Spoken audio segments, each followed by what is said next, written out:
Good morning everyone. आज आहे शनिवार आणि इथे एक जागृत देवस्थान आहे, तिथे आम्ही गेलो होतो. छान दर्शन वगैरे घेतलं, बसलो आणि भरपूर वेळ आहे या विचारामध्ये तिथे आदिवासी लोकांचा कार्यक्रम होता, तोही आम्ही पाहत बसलो होतो.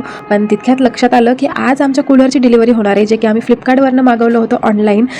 अनबॉक्सिंग केलं आणि त्यानंतर बघा, कितीही खेळणे असले तरी लेकरांना नवीन काहीतरी घरात आलं की मग ती कितीही टाकाऊ गोष्ट असली तरी ती खेळायला घ्यायचीच असते. तसं अजून एक छोटंसं पार्सल आपल्याला रिसीव्ह झालं, ज्यामध्ये टोनर आणि 2 सनस्क्रीन होत्या. पिलग्रिमचे प्रोडक्ट आहेत हे सगळे आणि पिलग्रिम मला पर्सनली ब्रँड खूप जास्त आवडतो, कारण मला सूट होतो आणि आय थिंक ट्रस्टेड पण वाटतो.